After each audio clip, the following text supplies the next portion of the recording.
Ang tunay na dahilan bakit barado ang ugat kahit anong gamot ang inumin. Simula ngayon, 3 bagay lang sa kusina ang kailangan mong palitan. Ibubunyag ko ang sikreto sa pagtanggal ng dumi sa dugo na hindi kailanman sasabihin ng ospital. Sinasabi ng marami na ang cancer o dementia ang pinakakinatatakutan sa mundo. Pero ang totoo, may iba pang tahimik na nagbabanta sa ating buhay at mas nauna pang manira. Ito ay ang ating mga ugat, ang mga daluyan ng dugo na kumokonekta sa bawat sulok ng ating katawan, tulad ng maliliit na ugat. Ang mga ugat ay parang mga highway ng ating katawan. Kung barado ang daang ito, kahit gaano pa kaganda ang kinakain at kamahal ang bitamina, walang saysay. Sa halip, lalo lang magtatambak ang dumi at sisirain ang katawan. Gusto kong ibahagi muna ang kwento ni Aling Nena, 68 taong gulang, na pumasok sa aking klinika kamakailan. Pagkapasok pa lang niya, hinawakan niya agad ang aking kamay at nagsumbong. Doktor, kahit sa kainitan ng tag-init, kailangan kong matulog na nakasuot ng makapal na medyas, anya. Malamig daw ang kanyang mga paa na parang yelo, kaya hindi siya makatulog, at kung makatulog man siya, madalas siyang magising sa sakit ng pulikat, sumisigaw. Pagkagising sa umaga, pakiramdam niya ay sobrang bigat ng kanyang buong katawan, at matigas ang kanyang mga daliri na halos hindi niya magawang ikuyom ang kamao. Maraming ospital na ang pinuntahan niya para magpa-eksamin, pero laging pareho ang sagot, normal lang yan sa edad, o medyo mahina lang ang blood circulation, panatilihing mainit ang katawan. Pero nang magsagawa ako ng masusing pagsusuri, nakita kong hindi pala simple ang kalagayan ni Aling Nena. May malagkit na taba na dumikit sa carotid artery, ang daanan ng dugo patungo sa utak, kaya't ang ugat ay sobrang lumiit. Dahil hindi maayos na dumaloy ang dugo, lumamig ang kanyang katawan at nagkaroon ng malalang pamamaga sa bawat sulok nito. Ito ay hindi lang simpleng pagbaba ng enerhiya, kundi isang mapanganib na senyales na kinakalawang at barado ang mga tubo sa loob ng kanyang katawan. Sa katunayan, ayon sa datos ng Philippine Statistics Authority, ang pangunahing sanhi ng kamatayan ng mga Pilipinong 65 taong gulang pataas ay hindi cancer, kundi cardiovascular diseases tulad ng sakit sa puso o stroke. Pero ang mas nakakagulat, ang simula ng lahat ng sakit na ito ay malapit na konektado sa temperatura ng ating katawan. Tandaan, kapag bumaba ng 1 degree Celsius lang ang temperatura ng ating katawan, bumababa ng mahigit 30% ang ating immune system. Kapag bumaba ang temperatura ng katawan, ang dugo ay lumalapot na parang langis sa lamig, at nawawalan ng elasticity ang mga ugat at nagiging matigas. Kapag nangyari ito, nawawala ang kakayahan ng ating katawan na magpagaling sa sarili, at ang hindi inaasahang bisita na tinatawag na chronic inflammation ay sumasakop sa buong katawan. Noong una, nang marinig ni Aling Nena ang paliwanag ko, nawalan siya ng pag-asa. Ibinaba niya ang kanyang ulo, sinasabing, paano ko pa maaayos ang mga ugat ko na lumana? Pero alam mo ba? Pagkaraan ng 3 buwan, bumalik siya sa akin na lubos akong nagulat, siya ay ibang tao na. Tinanggal na niya ang makapal na medyas na isinusuot niya buong tag-init, at tuwang-tuwa siyang nagsabi na nawala na ang matinding bigat ng kanyang katawan tuwing umaga. Nang muling magsagawa ako ng pagsusuri at nakita kong bumalik sa normal ang antas ng pamamaga sa kanyang mga ugat, labis akong nakaramdam ng kagalakan bilang isang doktor. Ano kaya ang nangyaring himala sa loob ng 3 buwang iyon? Hindi siya uminom ng mamahaling gamot o nagpa-opera.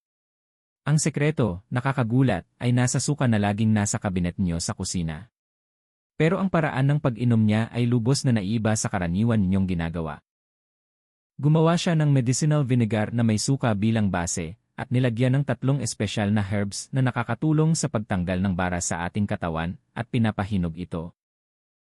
Ito ay gumamit ng siyentipikong prinsipyo kung saan ang organic acids sa suka ay naglalabas ng mahahalagang sangkap na nakatago sa herbs upang mas madaling maabsorb ng ating katawan. Ngayon, ibubunyag ko sa inyo ang 3 sikreto ng mahiwagang medicinal vinegar na nagpabago sa buhay ni Aling Nena. Ipaliwanag ko ng malinaw at batay sa medikal na ebidensya kung bakit suka ang kailangan at kung anong sangkap ang kailangan para matanggal ang dumi sa mga ugat. Kung madalas ninyong nararamdaman ang pamamanhid o paninigas ng kamay at paa, o kung hindi nawawala ang pagod kahit gaano pa kayo magpahinga, huwag palampasin ang kwentong ito ngayon. Sa sandaling luminis ang inyong mga ugat, ang huling bahagi ng inyong buhay ay maaaring magbago ng malaki. Sige, bubuksan na natin ang pinto ng sikreto. Bago yan, ipagpapasalamat ko kung mabibigyan nyo ako ng malaking suporta. Kung excited kayo sa impormasyong pangkalusugan na ibabahagi ko ngayon, pindutin lang ang like button sa ibaba. At kung maglalagay kayo ng salitang pag-asa sa comment box, mas ibibigay ko ang lahat ng aking puso sa pagbibigay ng impormasyon para sa malusog na buhay nyo. Ang inyong mainit na interes ang pinakamalaking inspirasyon ko sa paggawa ng mas kapaki-pakinabang na video. Ngayon, oras na para matuklasan ang unang bida na nagpalinis ng lumang ugat ni Aling Nena na parang bago. Kung sasabihin ko kaagad ang konklusyon, simula ngayon, huwag niyong kakainin lang ang sibuyas. Kailangan niyong ibabad ito sa suka at kainin bilang sibuyas na suka. Bakit? Dahil wala nang higit pa sa natural na panlinis na ito para tanggalin ang malagkit na taba na dumikit sa dingding ng ating mga ugat. Ang sibuyas ay naglalaman ng isang makapangyarihang antioxidant na tinatawag na quercetin. Maraming siyentipiko sa buong mundo ang nagbibigay pansin sa kakayahan ng sangkap na ito na protektahan ang mga ugat. Pero ang problema, napakatigas ng cell wall ng sibuyas. Para itong mahalagang kayamanan na nakakulong sa isang matibay na vault. Kung kakainin lang natin ito ng inunguya, bago pa man natin magamit ng maayos ang kayamanan na ito, lumalabas na agad ito sa katawan. Sa puntong ito, kapag pumasok ang suka, may mahiwagang mangyayari. Ang acetic acid sa suka ay dahan-dahang tinutunaw ang matigas na pinto ng vault ng sibuyas. Pagkatapos, ang quercetin na nakatago sa loob ay lumalabas sa suka. Ito ay tinatawag na dissolution sa teknikal na termino. Bukod pa rito, ang acidic na sangkap ng suka ay nagsisilbing proteksyon upang hindi masira ang bisa ng gamot ng gastric acid at makarating ng maayos sa bituka. Kapag ang sibuyas na suka ay pumasok sa dugo, binababa nito ang antas ng masamang cholesterol at itinataas ang mabuting cholesterol, kaya nagiging malambot at matatag ang mga ugat. Kapag tumigas ang mga ugat, tataas ang presyon ng dugo, pero ang sibuyas na suka ay nakakatulong sa pagpapanumbalik ng elasticity ng ugat upang mapanatili ang stable na presyon ng dugo. Lalo na kung kakainin bago o habang kumakain, ito ay nagsisilbing natural na panlaban na nagpapataas ng insulin sensitivity at pumipigil sa mabilis na pagtaas ng asukal sa dugo. Ang paggawa nito ay napakadali. Kailangan lang pagsamahin ang sibuyas at natural na fermented vinegar sa isa na ratio. May isang mahalagang sikreto na kailangan niyong tandaan dito. Pagkatapos hiwain ang sibuyas, huwag agad ibuhos ang suka, iwanan lang ito ng 15 minuto. Dahil sa pakikipag-ugnayan sa hangin, mas nagiging aktibo ang mga enzymes na nakakatulong sa ating katawan. Pagkatapos, ilagay sa glass jar at hintayin lang ng 3 araw sa temperatura ng kwarto. At kumpleto na ang inyong makapangyarihang panlinis ng ugat. Ang paghihintay ng 3 araw ay magpapabata sa inyong mga ugat ng 1-0 taon. Kung gayon, ano pa ang mahalaga bukod sa pagtanggal ng bara? Ito ay ang muling buhayin ang nawawalang init sa ating katawan at panatilihin itong mainit. Kaya, ang pangalawa na kailangan nyong inumin ay ginger vinegar. Alam nating lahat na maganda sa katawan ang gingerol, ang sangkap na nagbibigay ng maanghang na lasa sa luya. Pero kapag ang luya ay nakasalubong ng acidic environment ng suka, nagiging isang mas makapangyarihang sangkap ito na tinatawag na shogaol, na parang isang ordinaryong sundalo na nagiging walang talo na general na nakasuot ng baluti. Sa proseso ng fermentation ng gingerol kasama ang suka, nawawala ang mga molekula ng tubig at nagiging shogaol, isang makapangyarihang anti-inflammatory na sangkap. Ang shogaol na ito ay nagsisilbing tagapagpataas ng core body temperature, nagpapataas ng init sa kaloob-looban ng ating katawan. Nauna kong nabanggit ang kahalagahan ng 1 degree Celsius na pagbabago sa temperatura ng katawan, hindi ba? Kapag tumaas ang temperatura ng katawan, ang immune system natin ay nagsisimulang gumana ng 5 beses na mas aktibo kaysa sa karaniwan. Ang ginger vinegar ay nagpapadala ng dugo hanggang sa dulo ng peripheral blood vessels, nagpapabuti sa sintomas ng malamig na kamay at paa, at pinapatay ang mga ugat ng talamak na pamamaga na nagkukubli sa bawat sulok ng ating katawan. Bukod pa rito, pinapabilis din ito ang paggawa ng apdo, na nagsisilbing daanan para ilabas ang mga dumi na naipon sa mga ugat. Paghaluin ang suka at luya sa 3, 1 na ratio at pakahinugin ng mainat sa loob ng 1 linggo. Laging tandaan na kailangan mong gumamit ng luya na ganap na natuyo upang makakuha ng malinis na herbal vinegar na walang amag. Dahil sa patuloy na pag-inom ng ginger vinegar, nakalaya si Aling Nena sa pagsuot ng sleeping socks kahit sa kainitan ng tag-init. Tandaan na kapag umiinit ang katawan, lumilinaw ang dugo at nawawalan ng lugar ang pamamaga. Kung titignan niyo ang paligid, marami sa inyong mga kaibigan ang may malamig na kamay at paa at nag-aalala sa presyon ng dugo, tulad ni Aling Nena. Huwag niyong suluhin ang mahalagang impormasyong ito na natutunan niyo ngayon. Ibahagi agad ang video na ito sa inyong mga mahal sa buhay o kaibigan. Ang isang beses na pagbabahagi ninyo ay maaaring maging bagong pag-asa sa buhay ng iba. Ang pagbabahagi ng mabuti ay magpapayaman din sa inyong kalusugan. Nabanggit ko na ang mga mapanganib na elemento, kaya ngayon, oras na para alamin ang pinakamahusay na kombinasyon na magpapabukas ng baradong ugat at magbibigay ng sigla sa pagod na katawan. Ang huling tuldok ay ang garlic vinegar. Ang pagdaragdag ng garlic vinegar ay magpapakumpleto sa inyong pagmamantain ng kalusugan ng ugat. Bakit napakahalaga ng garlic vinegar? Dahil ito ay gumaganap ng isang espesyal na misyon na ibang-iba sa sibuyas at luya na nabanggit ko kanina. Ito ay nagtunaw ng blood clots na tinatawag na time bomb sa mga ugat at pinoprotektahan ang ating mga buto na humihina habang tumatanda. Ang bawang ay naglalaman ng sangkap na alisin. Ito ang pangunahing dahilan ng matapang na amoy ng bawang. Pero ang alisin na ito ay napakalakas kaya kung kakainin ng hilaw, masama itong makakaapekto sa lining ng tiyan. Ito ang dahilan kung bakit madalas magkaroon ng heartburn ang mga matatanda pagkatapos kumain ng bawang. Pero kung ang bawang ay ibabad sa suka at pakahinugin ng maingat sa loob ng 2 linggo o higit pa, may kahangahangang pagbabago sa kemikal. Ang nakakairitang alisin ay nagiging acetylcysteine, isang malambot at mas makapangyarihang water-soluble sulfur compound. Ito ay parang matapang na alak na pinapahinog ng matagal sa oak barrel upang maging malambot at malalim ang lasa. Bumababa ang irritation sa tiyan, pero ang bisa ng gamot na naabsorb ng katawan ay mas nagiging malakas ng ilang beses. Ang ginagawa ng garlic vinegar sa ating katawan ay talagang kahanga-hanga. Una, tinutunaw nito ang blood clots na namumuo sa mga ugat. Ang blood clots ay mapanganib na nagiging sanhi ng myocardial infarction o cerebral infarction sa pamamagitan ng pagbara sa makipot na daanan ng ugat habang dumadaloy. Ang sulfur compound sa garlic vinegar ay pumipigil sa pagdikit ng dugo, kaya ang dugo ay dumadaloy ng malinaw na parang tubig.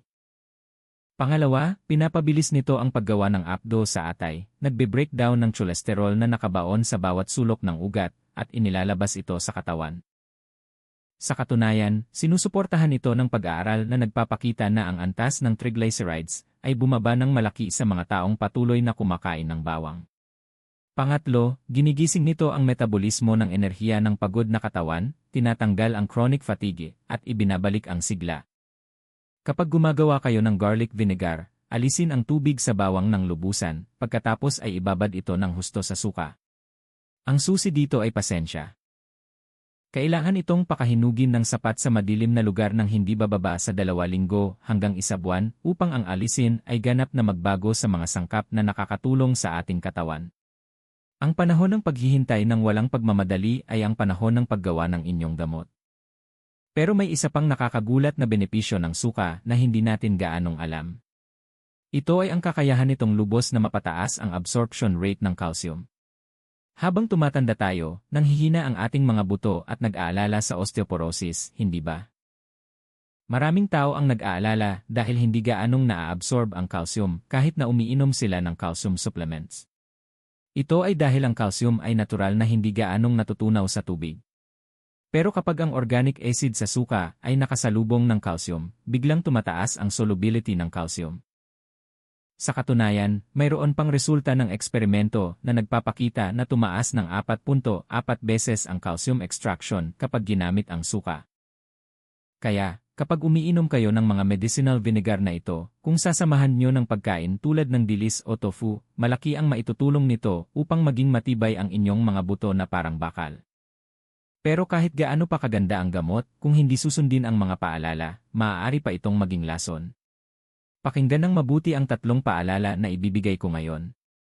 Una, ang mga umiinom ng anticoagulants tulad ng aspirin o warfarin ay kailangang maging maingat. Ang bawang at luya mismo ay may kakayahang magpalinaw ng dugo at pumipigil sa pamumuo, kaya kung inumin kasama ang gamot, maaaring magkaroon ng panganib ng pagdurugo. Laging kumonsulta sa inyong doktor at i-adjust ang dami ng pag-inom. Pangalawa, kailangang suriin ng mabuti ang kalagayan ng inyong tiyan. Sa edad na 60 pataas, maraming tao ang may hypochlorhydria, kung saan kulang ang gastric acid, kaya ang suka ay nakakatulong sa panunaw. Pero kung mayroon kayong ulcer sa tiyan o matinding pamamaga ng tiyan, ang asidong suka ay maaaring makairita sa pader ng tiyan, kaya kailangan ang pag-ingat. Pangatlo, pagkatapos uminom ng suka, kailangan niyong banlawan ng bahagya ang inyong bibig ng tubig. Dahil ang matapang na asido ng suka ay maaaring makasira sa enamel ng ngipin. Panghuli, ang paraan ng pag-inom. Huwag kailanman inumin ng walang laman ang tiyan. Kailangan itong ihalo ang 1 kutsarang suka sa 1 basong tubig, humigit kumulang 1 tasa ng papel, at inumin habang kumakain o pagkatapos kumain. Ang pinakamainam ay inumin ito ng 1 hanggang 3 beses sa isang araw. Sa ganitong paraan, kapag pinagsama ang sibuyas, luya, at garlic vinegar, makakaranas kayo ng kamangha-manghang pagbabago, lilinis ang inyong mga ugat, init ang inyong katawan, at titibay ang inyong mga buto. Ang malusob na pang-araw-araw na buhay na nabawi ni Aling Nena ay magiging inyo rin sa lalong madaling panahon. Nakakatulong ba ang impormasyong ibinahagi ko ngayon sa pagplano ng inyong malusob na pagtanda? Kung gusto ninyong patuloy na makatanggap ng mas malalim at kapaki-pakinabang na impormasyong medikal, pindutin lang ang subscribe button at notification button sa ibaba. Ang isang click ninyo ay malaking suporta at inspirasyon sa akin upang makagawa ng mas magagandang video. Ngayon, ang pinakamahalagang oras para sa praktikal na aplikasyon. Kahit gaano pa kaganda ang gamot, kung hindi ito papasok sa ating katawan at hindi magiging dugo at laman, wala itong silbi, hindi ba? Ang sekreto ng muling pagsilang ni Aling Nena, 68 taong gulang, sa loob ng 3 buwan ay nasa masusing routine ng paggawa. Ngayon, batay sa schedule ng 1 araw ni Aling Nena, igagawa ko kayo ng customized na schedule na maaari ninyong agad sundin, kaya buksan nyo ang inyong mga mata at makinig ng mabuti. Una, paggising sa umaga, mas mainam na uminom ng 1 basong maligamgam na tubig upang gisingin ang natutulog na organs, kaysa sa malamig na tubig. Pagkatapos, habang kumakain ng almusal o pagkatapos kumain, inumin nyo ang sibuyas na suka. Ihalo ang 1 kutsarang sibuyas na suka sa 1 basong tubig, humigit kumulang 1 tasa ng papel, at inumin ng dahan-dahan. Sa ganitong paraan, epektibong mapipigilan ang biglang pagtaas ng asukal sa dugo, blood sugar spike, na nangyayari kapag tumatanggap ang walang laman na tiyan ng pagkain. Sa umaga pa lang, sisimulan nyo ng linisin ang inyong mga ugat at bubuksan ang araw ng sariwa. Pagkatapos kumain ng tanghalian, oras na para gumana ang ginger vinegar. Ang tanghalian ay karaniwang oras kung kailan mataas ang aktibidad, at kung inumin ang ginger vinegar sa oras na ito, nakakatulong ito sa panunaw at pinapanatili ang core temperature ng ating katawan. Lalo na kung kumain kayo ng matatabang pagkain sa tanghalian, ang ginger vinegar ay epektibong magbe-breakdown ng cholesterol upang hindi ito maipon. Sa hapunan, habang o pagkatapos kumain, uminom ng garlic vinegar. Sa gabi, bumabagal ang daloy ng dugo sa ating katawan na nagiging sanhi ng madaling pagbuo ng blood clots. Sa oras na ito, ang mga sangkap ng fermented garlic vinegar ay pumapasok sa dugo, pinipigilan ang pagbuo ng blood clots, at tumutulong sa pagre-regenerate ng ating katawan sa gabi. Ang sulfur compound sa bawang ay nakakatulong sa pagtulog at nagpapalakas ng enerhiya, kaya mas gagaan ang inyong pakiramdam sa umaga. Narito ang napakahalagang tip tungkol sa paggawa at pag-imbak. Una, kailangan niyong gumamit ng glass jar o ceramic container. Ang plastic o metal containers ay maaaring magdulot ng kemikal na reaksyon kapag nakasalubong ng matapang na asido ng suka na lubhang mapanganib. Pangalawa, kapag pumipili ng suka, huwag piliin ang murang distilled vinegar na binebenta sa supermarket, kundi ang natural na fermented vinegar na nakasulat sa label na with mother of vinegar. Dahil ang mother of vinegar ay parang binhi ng fermentation na puno ng kapaki-pakinabang na mikrobyo sa ating katawan.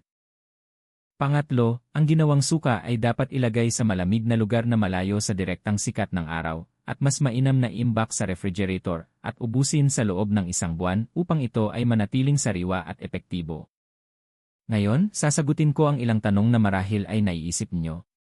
Una, marami ang nagtatanong kung kailangan bang kainin ang lahat ng 3.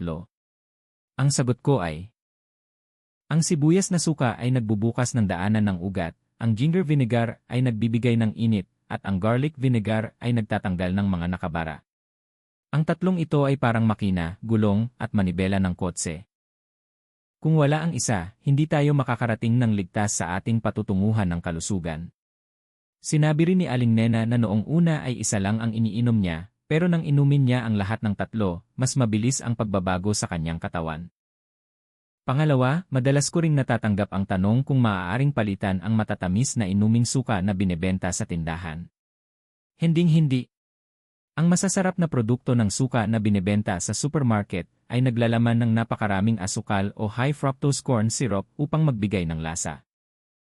Maaari pa itong magpataas lang ng asukal sa dugo sa halip na maging malusog. Kaya, kahit na abala, tandaan na ang paggawa nito mismo sa paraan na itinuro ko sa inyo ang tunay na gamot. Panghuli, nagtataka kayo kung gaano katagal bago makita ang epekto, hindi ba? Ang cycle ng pagbabago ng red blood cells sa ating katawan ay humigit kumulang 120 araw. Kailangan din ang hindi bababa sa 3 buwan para mag-regenerate ang mga cell ng dingding ng ugat. Kaya, ipinapayo ko sa mga pasyente ko na subukan ito ng hindi bababa sa 3 buwan. Sinabi ni Aling Nena na sa unang 15 araw, parang walang pagbabago kaya naisip niyang sumuko. Pero pagkatapos ng 1 buwan at mahigit 2 buwan, nakaranas siya ng himala, bumalik ang init sa kanyang mga paa at nagbago ang mga resulta ng pagsusuri. Tapat ang ating katawan. Ibabalik nito ang kalusugan sa dami ng pagmamahal na ibinigay niyo. Ngayong narinig niyo ang kwento, napagdesisyonan niyo bang bumili ng sibuyas, luya, at bawang sa palengke agad? Kung gayon, maglagay lang ng salitang gagawin o numero 1 sa comment box ngayon. Ang maliit niyong desisyon na iyan ang magiging unang dakilang hakbang sa pagbuo ng isang malusog na buhay na may 100 taon. Bukod pa rito, kung magsuportahan at magpalakasan kayo sa comments, mas magiging masaya kayo sa pagpapanatili ng kalusugan kaysa mag-isa. Taos puso kong sinusuportahan ang inyong hamon at sasamahan ko kayo hanggang dulo. Sana ang mahabang kwentong ito na ibinahagi ko sa inyo ngayon ay maipunla ng maayos bilang isang binhi ng kalusugan sa inyong puso. Ngayon, sa huli, magkakaroon tayo ng oras upang muling isaayos sa ating isip ang mga pangunahing nilalaman na pinag-aralan natin ngayon. Napakalinaw ng 3 bagay na kailangan nating tandaan. Una ay ang sibuyas na suka na ganap na naglilinis ng malagkit na taba na dumikit sa dingding ng ating mga ugat at nagpapababa ng tumataas na asukal sa dugo. Ang susi ay ang buong pagkuha ng mahalagang sangkap na quercetin sa pamamagitan ng pagtunaw ng cell wall ng sibuyas sa tulong ng suka. Pangalawa ay ang ginger vinegar na nagbibigay ng mainit na init sa ating lumalamig na katawan at pinapatay ang apoy ng chronic inflammation. Tandaan ang mahiwagang prinsipyo kung saan ang gingerol ay nagiging syogaol na nagpapataas ng immune system ng ating katawan ng 5 beses. Pangatlo ay ang garlic vinegar na nagtunaw ng blood clots, ang time bomb sa mga ugat, at matatag na nagpoprotekta sa kalusugan ng buto.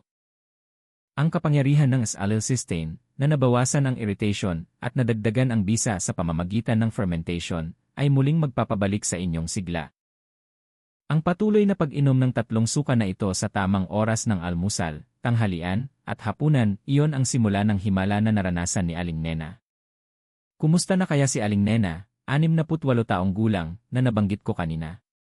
Pagkalipas ng 3 buwan, mula pa lang sa pagpasok sa klinika, napakagaan na ng kanyang mga hakbang. Sa kanyang kamakailang medical check-up, nanatili ang kanyang presyon ng dugo sa stable na antas kahit walang gamot at kapansin-pansing bumaba ang antas ng pamamaga.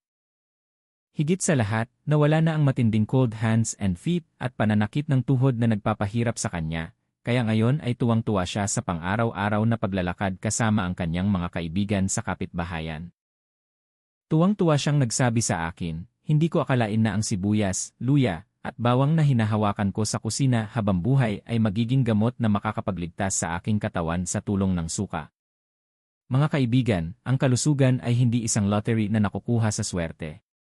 Ito ay isang napakatapat na resulta na nakasalalay sa kung ano ang pinili ninyong kainin ngayon at kung anong pagmamahal ang ibinigay niyo sa inyong katawan.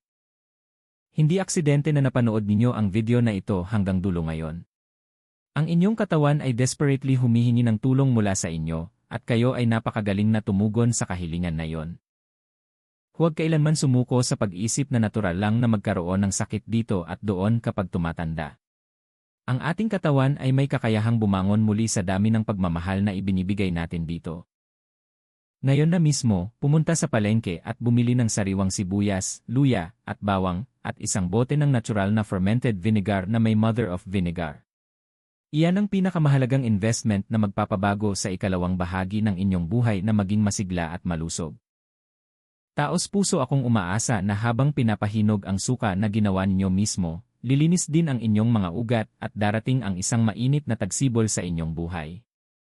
Mahirap gawin ng mag-isa, pero kung magkakasama, makakarating tayo hanggang dulo. Patuloy akong magiging mapagkakatiwalaang doktor sa inyong tabi at gagabay sa tamang landas. Kung ang impormasyong ibinahagi ko ngayon ay naging isang maliit na ilaw sa inyong malusog na buhay, labis akong masaya. Maraming salamat sa inyong mahabang pagtutok. Lubos kayong karapat-dapat maging malusog at tiyak na magiging gayon kayo. Laging kong susuportahan ang inyong malusog na kinabukasan.